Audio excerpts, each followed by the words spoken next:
You ready? Here's the deal. We're going to have about 30, 40 minutes together, and y'all won't ambush me every 5 minutes in the hall. Deal? Okay. Probably not. Yeah. I tried anyway, didn't I? Okay, so the Mueller report is complete.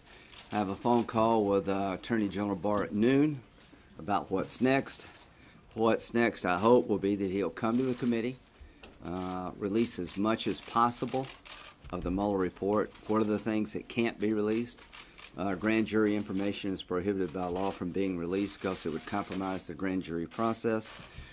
He, in his letter to me and Senator Feinstein and others, said that he's asking the special counsel team to help him with the information that may be covered by the grand jury statute. Classified information, I don't know how much, if any.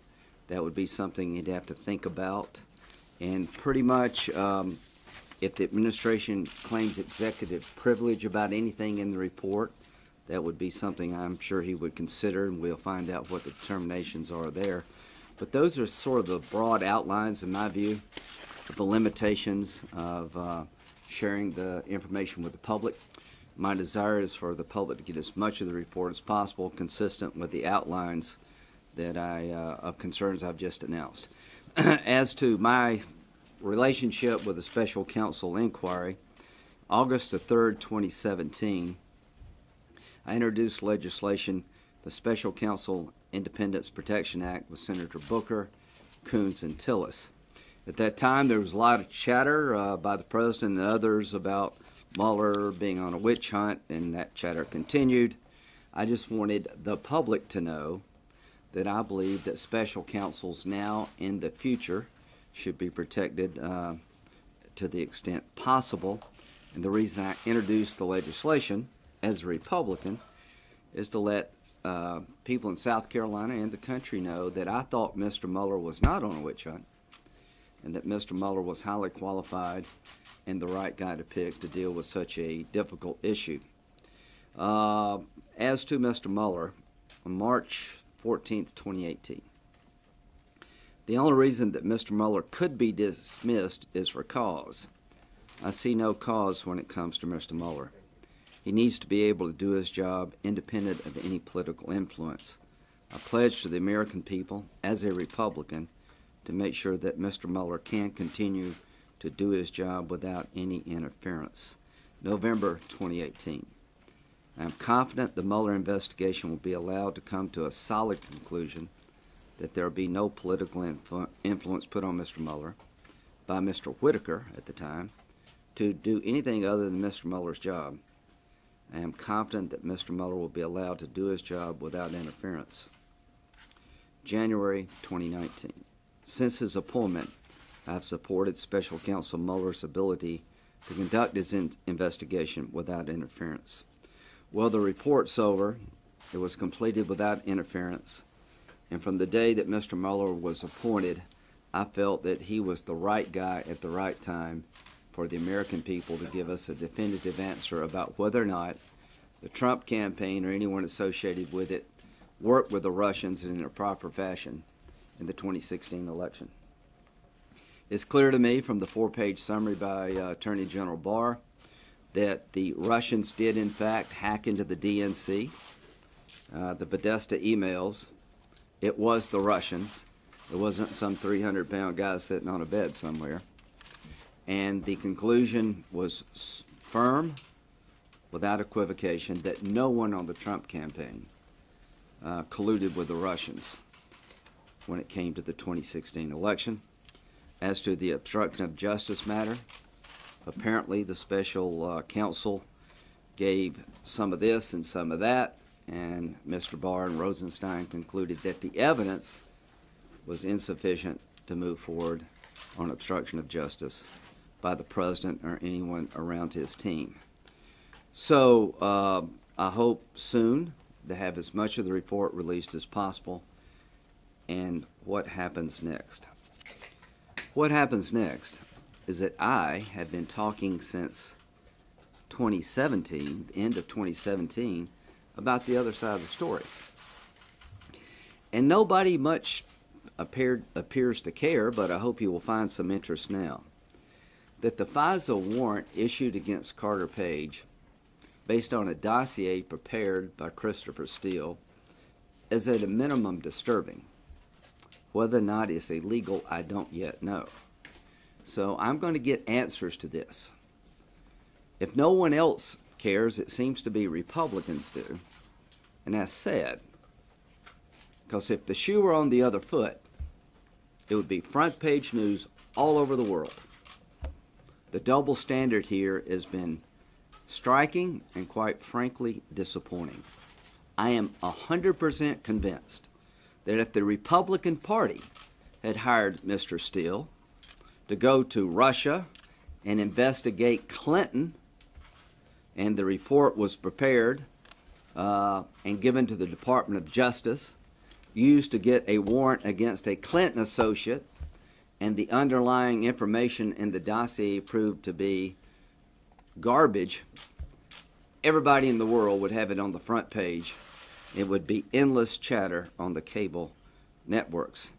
I'm also convinced if the agents involved in investigating Clinton, if the shoe were on the other foot, hated her and wanted Trump to win, we'd be having a thorough discussion. I'm also convinced if they interviewed Trump with a couple of his associates there, not under oath, and already made up a decision not to charge him, that they would be outrage in this country. So the rule of law applies both to Republicans and Democrats. And why do we have a special counsel? In rare circumstances, to have somebody outside the Department of Justice to take a look at a hot topic. I know the president did not believe that a special counsel should have been appointed. I do.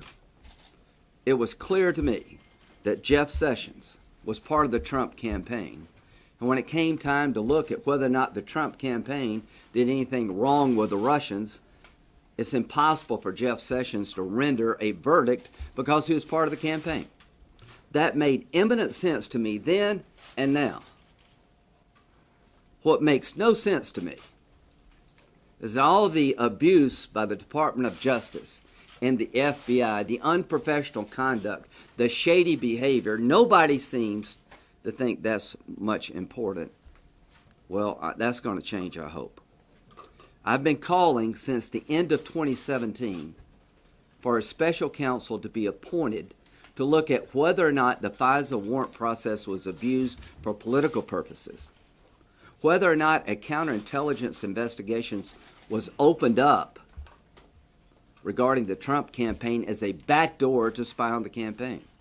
I still to this day am at a loss to explain why nobody went to President Trump to tell him there may be some people in your orbit that are connected to the Russians and working with the Russians.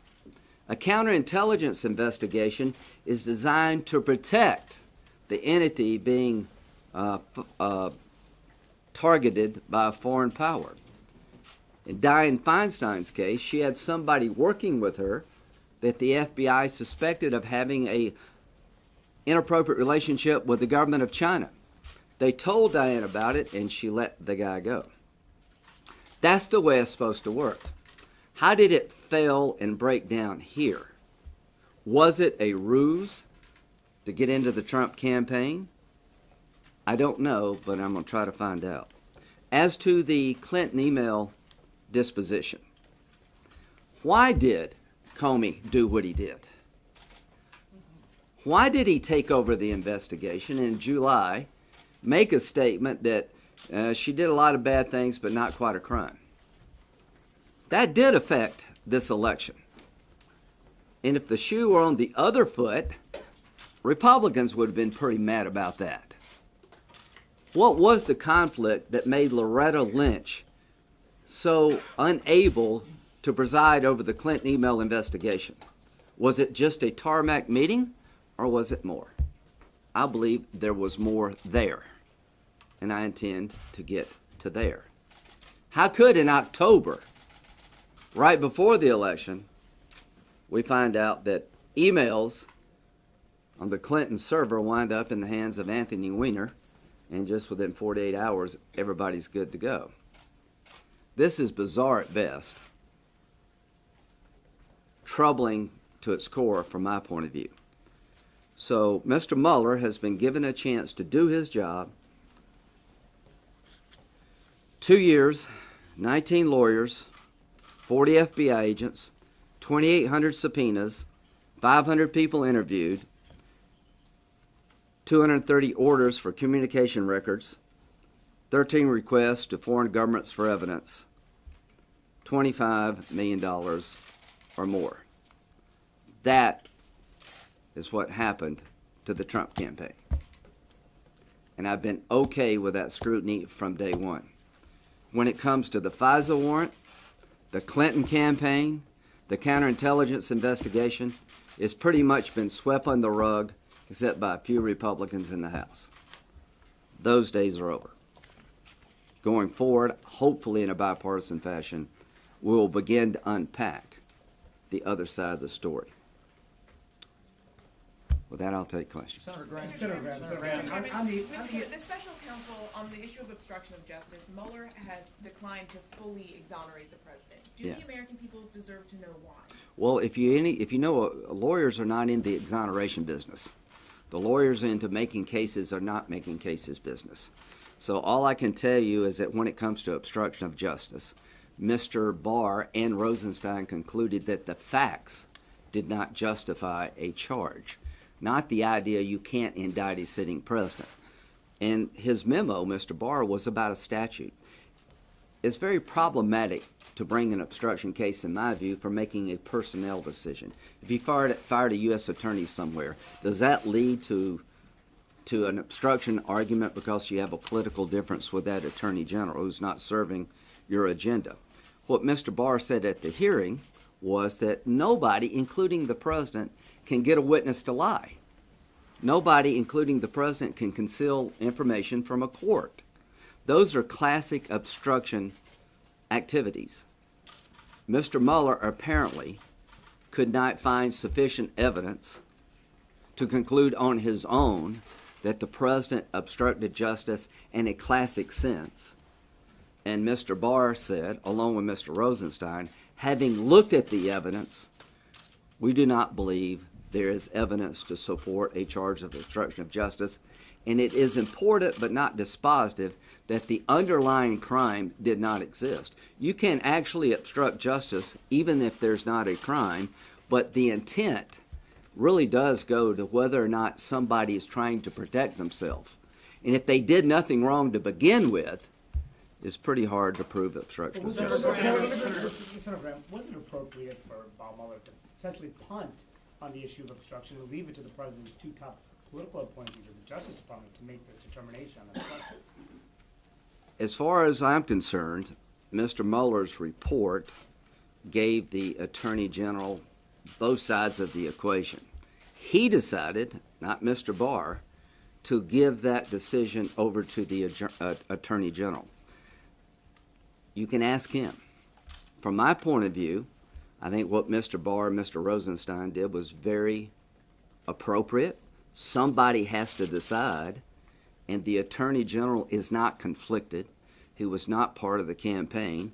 So the big thing for me, guys, has always been, did Trump work with the Russians?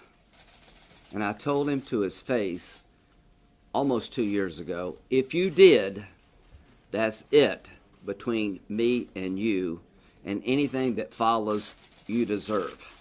I will say that about any politician of any party. And here's what we know 2 years later. After an exhaustive examination of the facts in this case by somebody that every American should trust, Mr. Mueller, the answer is no. Senator Graham, what about, though, is there any daylight, as Democrats have suggested, between what the Mueller report may say and what Barr's memo says? And secondarily, isn't there a question, though, because of the change in the statute in 1999, the purview that Mueller had, that he may have been restricted in how far he could go and thus have to defer to Barr because the special counsel is under the aegis of the Department of Justice, unlike the independent counsel statute when Ken Starr had more leeway?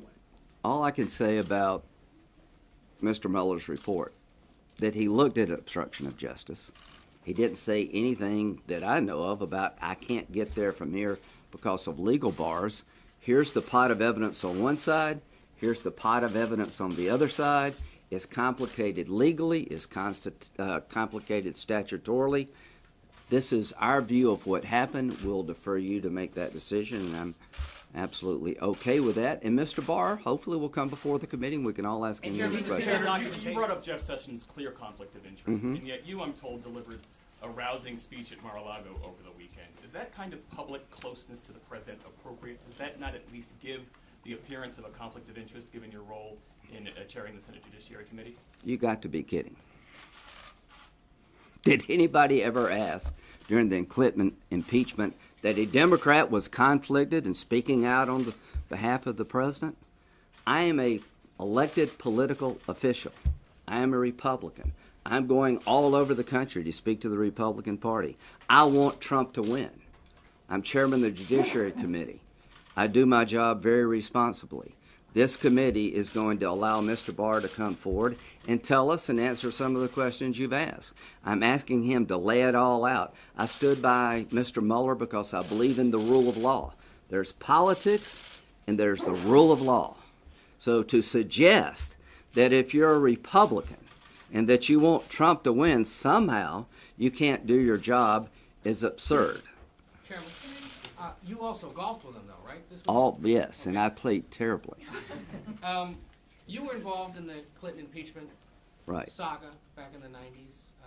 Your party later suffered at the polls for its focus on that and other investigations. You know that across the building, Democrats are now mulling what to do next. What would be your advice to them? Learn from our mistakes. So let's go back to the 90s. It started out about financial misdeeds and basically enriching oneself.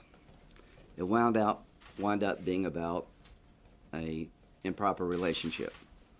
Sexual harassment lawsuits are always about sex.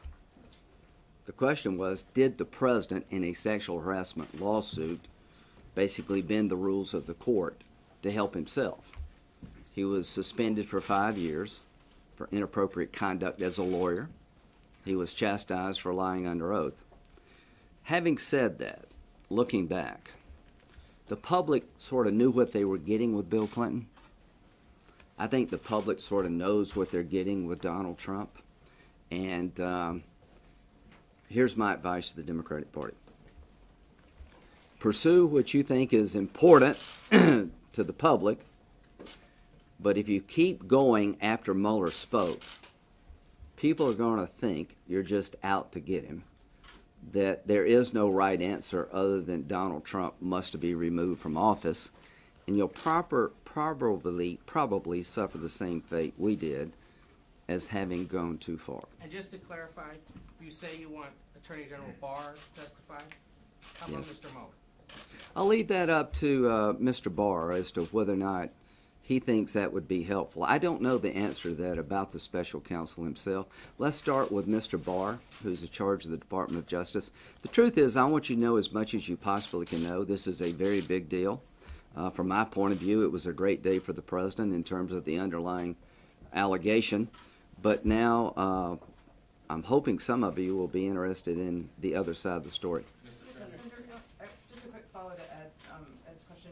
You said, what is the public getting with Donald Trump, if you could just clarify? And then you once called pardoning someone like Paul Manafort a political disaster, but you said essentially the political winds might change. Have they changed? Are pardons now? No, I think if President Trump pardoned anybody in his orbit, it would not play well. As to what people are getting with Donald Trump, I think it's pretty clear that, like Bill Clinton, Donald Trump is a larger-than-life character. People are focused on what he's doing for them. I think people would be legitimately concerned if he did, in fact, his campaign work with the Russians. And I'll say this, if Mr. Barr had reached a different conclusion and he'd reported that there's evidence of Trump coordination with the Russians, I would have believed it. I would have listened to the president, but that would have been a bad day for the country. And I just end with this, take a couple more questions. To those wanting an outcome of removing Trump, you got to be disappointed. To those who wanted somebody to look at Trump without interference, you got to be pleased. To those who are happy that your president has been cleared of working with a foreign power, I think you're a good American. So wait, just to clarify, when you say you want Barr part of the committee, is that a public hearing? And then second... Yes, as public as possible. Okay, and then secondarily, when you say see you soon to James Comey, does that mean you're going to be calling him before the committee for a public hearing as well? Yeah, I was sort of like, what was the whole Forrest thing about?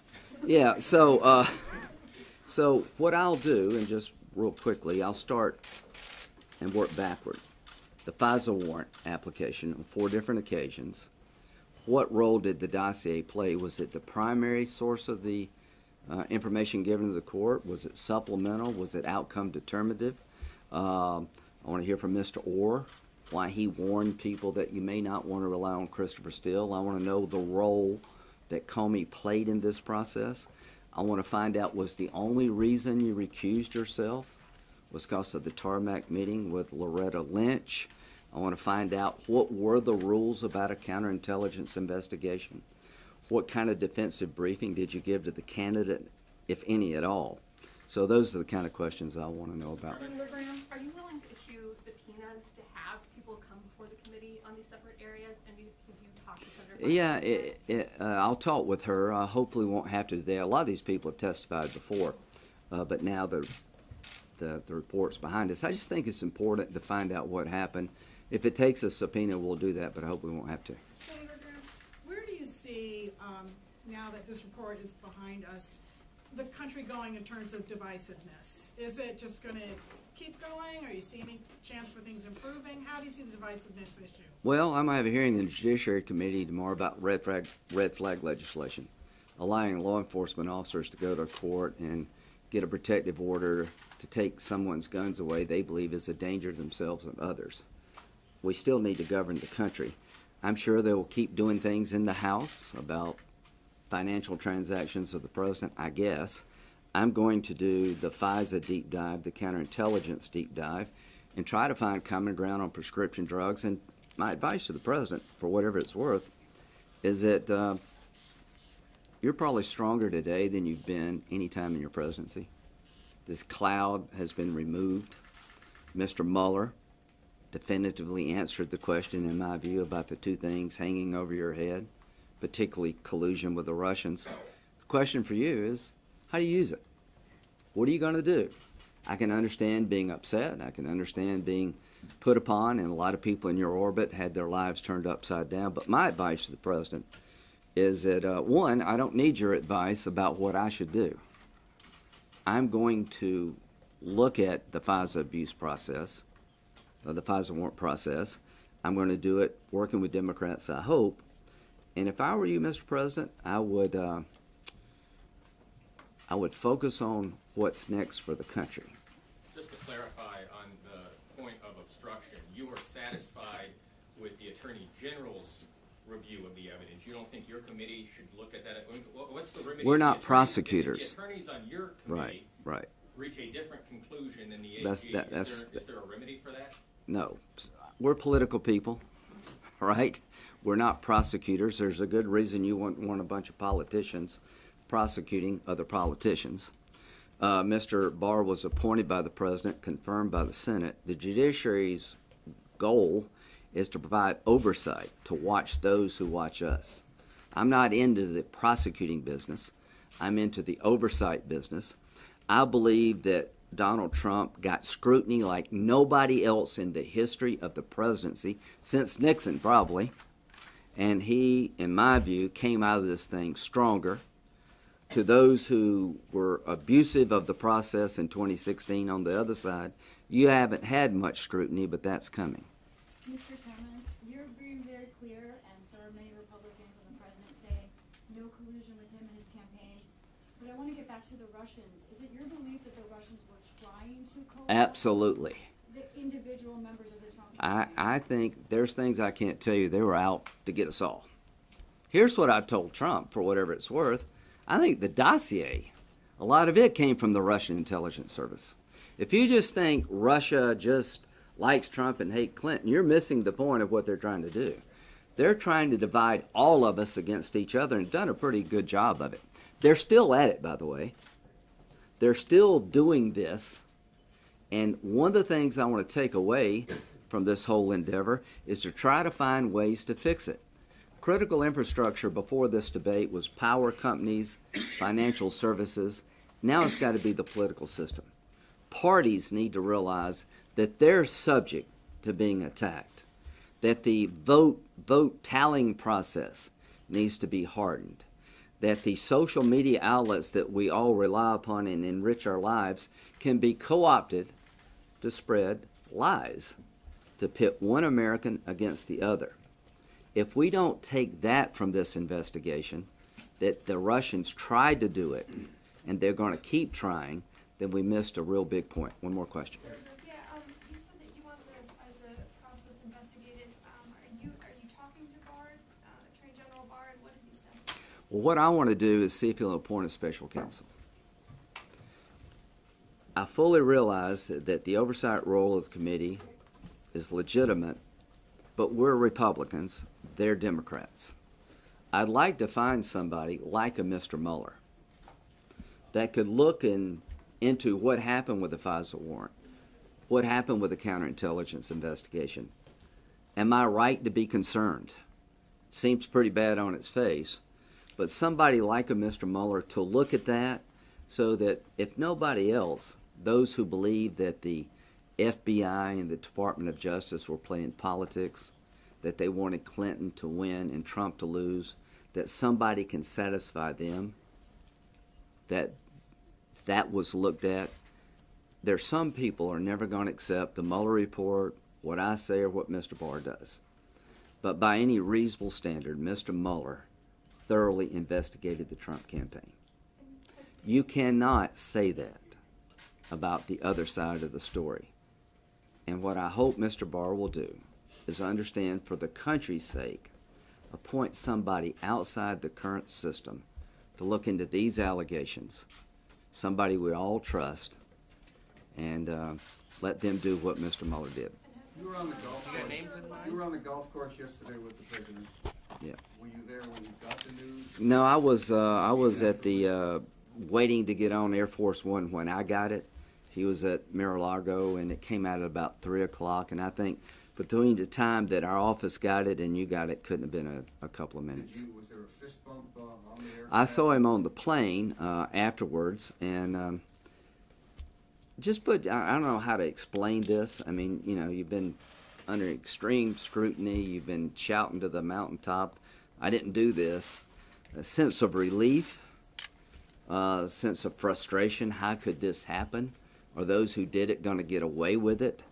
And I hope some new energy, too, that will lead to, you know, okay, now the 26th, maybe legitimacy to my election that I didn't have before. And let's go on about governing the country. Last question. Yeah, just a few of the people that you considered to bring to your hearing. Glenn Simpson, Andrew McCabe, who else would you be looking to bring in? Hal was still hired. I'd like for him to come if he would. Establish a record of how much did the Democratic Party pay Fusion GPS? How much money did they give to Mr. Steele? How could Bruce Orr's wife work for Fusion GPS while he was like the number 4 at DOJ? Ask a question, is the dossier verified to this day? It's my belief that the information in the dossier is unverified to this very day. Mr. Cohen did not go to Prague. The salacious material in the dossier is just a bunch of garbage, I think generated by Russians who are trying to undercut our democracy. So I will be doing oversight to try to put this puzzle together, and I don't know what Mr. Barr will do. But I think because of the emotional nature of all this, that somebody like Mr. Mueller needs to look at the FISA warrant, the other stuff. Thank you very much.